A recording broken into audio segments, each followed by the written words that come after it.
ആലപ്പാട്ടെ സമരം കരിമണൽ ഖനനത്തിനെതിരായിട്ടുള്ള സമരം ഒത്തുതീർപ്പാക്കാൻ സർക്കാർ ഇടപെടുകയാണ്. സമരക്കാരുമായി മുഖ്യമന്ത്രി ചർച്ച നടത്തും. സീവാഷ് നിർത്തിവെക്കാനും തീരുമാനമായിട്ടുണ്ട്.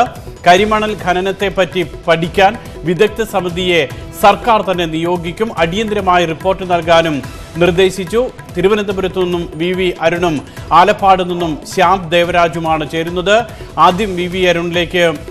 വി അരുൺ, വലിയ പ്രതിഷേധം ഈ കരിമണൽ ഖനനത്തിനെതിരെ ഉയരുമ്പോൾ വ്യവസായ മന്ത്രി ഇ.പി. ജയരാജൻ കരിമണൽ ഖനനം നിർത്തിവെക്കില്ല, വ്യവസായത്തെ തളർത്തുന്ന സമരം അനുവദിക്കില്ല എന്നുള്ളതൊക്കെയായിരുന്നു നിലപാടെടുത്തിരുന്നത്.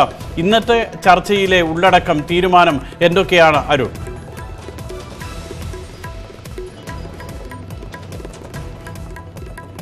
സർക്കാർ ഒരു സമവായ നീക്കവുമായി തന്നെയാണ് ഇന്ന് മുഖ്യമന്ത്രി ചർച്ച വിളിച്ചത്. നേരത്തെയുള്ള നിലപാടുകൾ തള്ളിക്കൊണ്ടാണ് മുഖ്യമന്ത്രി ഇത്തരത്തിൽ സമവായ നീക്കത്തിന് തയ്യാറായത്. ആ സമവായ നീക്കം ഫലം കാണുന്നത് വേണം മനസ്സിലാക്കാൻ. സർക്കാർ പ്രധാനപ്പെട്ട തീരുമാനങ്ങൾ എടുത്തിരിക്കുന്നു. ഒരു വിദഗ്ധ സമിതിയെ കൊണ്ട് ഈ ആലപ്പാട്ടെയും പരിസര പ്രദേശങ്ങളിലെയും കരിമണൽ ഖനനവും അതിൻ്റെ പ്രത്യാഘാതങ്ങളും പഠിക്കാൻ സർക്കാർ തീരുമാനിച്ചിരിക്കുന്നു. അടിയന്തരമായി ഈ സമിതിയെ നിയോഗിക്കും. അവരുടെ റിപ്പോർട്ടും അടിയന്തരമായി നൽകാൻ ആവശ്യപ്പെടും. മറ്റൊന്ന്, ഖനനം നിർത്തിവെക്കില്ല, സർക്കാർ പകരം അവിടുത്തെ സീവാഷ് നിർത്തിവെക്കും. സീവാഷാണ് അവിടുത്തെ ഏറ്റവും വലിയ പ്രശ്നമായി സമരക്കാരും പ്രദേശവാസികളും ചൂണ്ടിക്കാട്ടുന്നത്. അതുകൊണ്ട് തന്നെ അടിയന്തരമായി സീവാഷ് നിർത്തിവെക്കാൻ സർക്കാർ തീരുമാനിക്കും. അല്പസമയത്തിനകം ഈ തീരുമാനം വിശദീകരിച്ചുകൊണ്ട് വ്യവസായ മന്ത്രി ഇ.പി. ജയരാജൻ മാധ്യമങ്ങളെ കാണും. ഇപ്പോൾ നമ്മോടൊപ്പം ചവറ എം.എൽ.എ. വിജയൻപിള്ള ചേർന്നു. വളരെ പ്രതീക്ഷ ഉള്ള ചർച്ചയാണോ നടന്നത്? എന്തായാലും തീർച്ചയായിട്ടും ഗവൺമെന്റ് മുഖ്യമന്ത്രി വളരെ പ്രതീക്ഷയോടുകൂടിയാണ് ഈ ചർച്ച നയിച്ചത്. ഞങ്ങൾ അവിടെയുള്ള ജനപ്രതിനിധികളെല്ലാം വിളിച്ച് ഞങ്ങളുടെ അഭിപ്രായങ്ങൾ ചോദിച്ച് മനസ്സിലാക്കി. പക്ഷേ തീരുമാനങ്ങളായിട്ടില്ല. അത് തീരുമാനമാവുന്നത് അവിടുത്തെ സമരം ചെയ്യുന്ന നേതൃത്വം കൊടുക്കുന്ന സമര നേതാക്കന്മാരെ വിളിച്ച് അവരുമായിട്ട് ചർച്ച ചെയ്തതിന് ശേഷം മാത്രമേ ഗവൺമെൻറ് തീരുമാനിക്കത്തുള്ളൂ. ഞങ്ങളുടെ അഭിപ്രായങ്ങൾ ചോദിക്കുകയും അഭിപ്രായങ്ങൾക്കനുസരിച്ചുള്ള കാര്യങ്ങൾ വിലയിരുത്തുകയും ചെയ്തിട്ടുണ്ട്. അതിനനുസരിച്ചുള്ള അവരോടൊരു ചർച്ച നടത്താനാണ് ഞങ്ങളെ വിളിച്ചത്. തീർച്ചയായും ചർച്ച നടത്തുന്നുണ്ട്. പക്ഷേ ഖനനമല്ല, അവിടെ സീവാഷാണ് ഏറ്റവും പ്രധാനപ്പെട്ട പ്രശ്നമായി ഞങ്ങളെല്ലാവരും പറഞ്ഞത്. ജനപ്രതിനിധികളെല്ലാവരും പറഞ്ഞ സീവാഷ് നിർത്തിവെച്ചുകൊണ്ട് ഖനനത്തിനെ പറ്റിയാണ് പറഞ്ഞത്. ഖനനം വേണമെന്നുള്ളത്. കാരണം വലിയ ഒരു സമ്പത്ത് ഖനനയുടെ സാരമായി ബാധിക്കുന്ന ഒരു സമ്പത്ത്, അത് നിർത്തലാക്കാനോ മൈനിങ് നിർത്തലാക്കാനോ ഒന്നും ഞങ്ങൾ പറഞ്ഞിട്ടില്ല. നിർത്താൻ പറ്റാത്ത സാഹചര്യം. അപ്പോൾ അതുകൊണ്ട് ഞങ്ങൾ പറഞ്ഞിരിക്കുന്ന ഞങ്ങളുമായിട്ടുള്ള ചർച്ചയിൽ തീരുമാനങ്ങളൊന്നും ആയിട്ടില്ല. ഞങ്ങളുടെ അഭിപ്രായങ്ങൾ പറഞ്ഞു. ആ അഭിപ്രായങ്ങളനുസരിച്ചുള്ള കാര്യങ്ങൾ സമരസമിതിയായിട്ട് ചർച്ച ചെയ്ത് ഗവൺമെന്റ് തീരുമാനിക്കും. അവർ ചർച്ചയ്ക്ക് വിളിച്ചതിന് ഒരു അനുകൂല നടപടിയായിട്ടിലേക്കാണ് ആദ്യം ചർച്ചയ്ക്ക് വിളിച്ചത്. തീർച്ചയായിട്ടും ഇതെല്ലാം മനസ്സിലാക്കാൻ വേണ്ടിയാണ്. ഇതെല്ലാം മനസ്സിലാക്കിയതിന് ശേഷമാണ് സമരസമിതിയെ ചർച്ചയ്ക്ക് വിളിക്കാനാണ് പറഞ്ഞത്. സമരം തീരുമെന്ന് തന്നെയാണ് പ്രതീക്ഷ. തീർച്ചയായിട്ടും പ്രതീക്ഷ തീരായിരിക്കാൻ ഒക്കത്തില്ല. തീരുമെന്നാണ് പ്രതീക്ഷ. ഇതാണ് സുരേഷ്, സമരം തീരുമെന്ന പ്രതീക്ഷ തന്നെയാണ് സർക്കാരും അവിടുത്തെ ജനപ്രതിനിധികളും ഒക്കെ ഉള്ളത്. കാരണം അവിടുത്തെ ഏറ്റവും പ്രധാന വിഷയമായി ഉയർത്തിക്കാട്ടിയത് അശാസ്ത്രീയമായ ഖനനമാണ്, സീവാഷാണ്.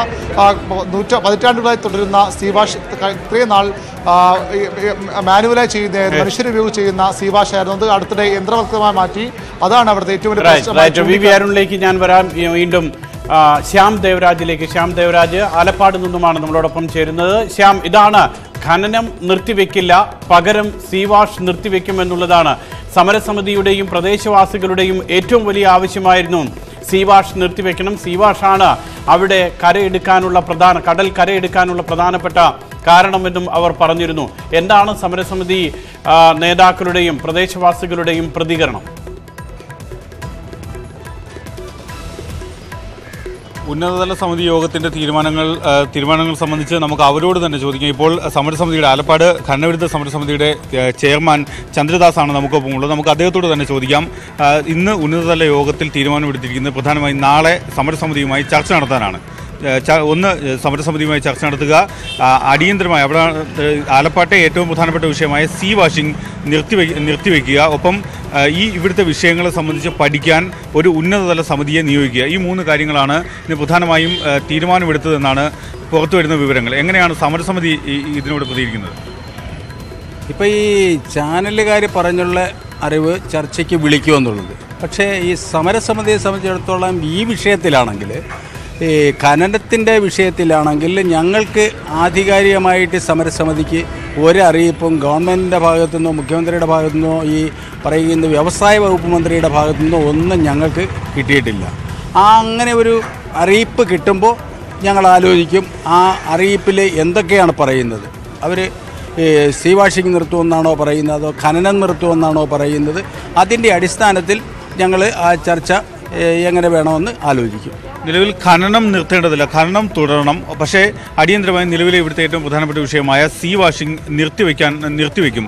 ഇതാണ് സർക്കാർ തലത്തിൽ ഇന്ന് ഉന്നതതല യോഗത്തിലുണ്ടായ ഏറ്റവും പ്രധാനപ്പെട്ട ധാരണ. ഇതിനോട് ഏത് രീതിയിലാണ് സമരസമിതി പ്രതികരിക്കുന്നത്? സമരസമിതി പറഞ്ഞ ഒരു മുദ്രാവാക്യമുണ്ട്. അത് കേരളീയ സമൂഹത്തിനോട് പറഞ്ഞതാണ്. അതിനകത്ത് എന്തുകൊണ്ട് അങ്ങനെ പറഞ്ഞു എന്ന് മന്ത്രിമാർ ചോദിച്ചാൽ, മുഖ്യമന്ത്രി ചോദിച്ചാൽ അതിന് മറുപടി ഞങ്ങൾ പറയാം. കാരണം ഇത് പാരിസ്ഥിതിക അനുമതിയുള്ള പ്രദേശത്തല്ല ഈ ഖനനം നടത്തുന്നത്. അതുകൊണ്ട് തന്നെയാണ് ഞങ്ങൾ ഖനനം നിർത്തണം, സ്റ്റോപ്പ് മൈനിങ് എന്നുള്ള മുദ്രാവാക്യം ഉയർത്തിയത്. അത് അവരെ അന്വേഷിക്കണം, എങ്ങനെയാണ് ഈ ഖനനം നടത്തുന്നതെന്ന്. ഈ നാളെ സർക്കാർ ചർച്ചയ്ക്ക് വിളിച്ചാൽ, ഇപ്പോൾ ഇന്നത്തെ യോഗം അവസാനിക്കുന്നതേ ഉള്ളൂ, ഇനി അതിൻ്റെ നടപടിക്രമങ്ങളെല്ലാം പൂർത്തിയായി വരാൻ ഇനി സമയമെടുക്കും. അങ്ങനെയെങ്കിൽ സർക്കാരിൻ്റെ ഭാഗത്ത് നിന്ന് നാളത്തേക്കുള്ള ചർച്ചയ്ക്ക് ക്ഷണമുണ്ടായാൽ പങ്കെടുക്കും? ഞങ്ങൾക്ക് ഔദ്യോഗികമായ ക്ഷണം കിട്ടിയാൽ ഞങ്ങൾ ആ സമരസമിതി എല്ലാവരും കൂടി ആലോചിച്ചിട്ട് ഞങ്ങൾ അത് തീരുമാനത്തിലെത്തും.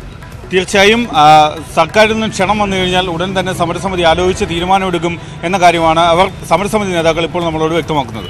ഏതായാലും കരിമണൽ ഖനനത്തിനെതിരായിട്ടുള്ള ആലപ്പാട് നടക്കുന്ന പ്രതിഷേധ സമരങ്ങൾ അവസാനിപ്പിക്കാൻ സർക്കാരിന്റെ ഭാഗത്തു നിന്നും ഇടപെടൽ ഉണ്ടാകുന്നു. മുഖ്യമന്ത്രി സമരസമിതി നേതാക്കളുമായി നാളെ ചർച്ച നടത്തുമെന്നുള്ളതാണ് സർക്കാരിന്റെ ഭാഗത്തു നിന്നും ഉണ്ടായിട്ടുള്ള തീരുമാനം. ഖനനം അവസാനിപ്പിക്കില്ല എന്നും പകരം സീവാഷ് നിർത്തിവെക്കുമെന്നുമുള്ളതാണ് പറയുന്നത്. അതേ തീരുമാനം, ഖനനം സ്റ്റോപ്പ് മൈനിങ് എന്നുള്ളതാണ് തങ്ങളുടെ മുദ്രാവാക്യമെന്ന് സമരസമിതി പറയുന്നുണ്ട്. സർക്കാരിൻ്റെ ഭാഗത്തു നിന്നും ഔപചാരികമായിട്ടുള്ള അറിയിപ്പ് ലഭിച്ചതിന് ശേഷം പ്രതികരിക്കാമെന്നുള്ളതാണ്. ഇപ്പോൾ സർവകക്ഷി യോഗം കഴിഞ്ഞ് മുഖ്യമന്ത്രിയും പുറത്തേക്ക് ഇറങ്ങി വരുന്നതിൻ്റെ ദൃശ്യങ്ങളാണ് കണ്ടത്. ആലപ്പാട് പ്രശ്നം ചർച്ച ചെയ്തതിനു ശേഷം മുഖ്യമന്ത്രി പുറത്തേക്ക് ഇറങ്ങി വന്നിരിക്കുന്നു. വ്യവസായ മന്ത്രിയും മേഴ്സിക്കുട്ടിയമ്മയും അടക്കമുള്ളവർ ചർച്ചയിൽ പങ്കെടുക്കുകയും ചെയ്തിരുന്നു.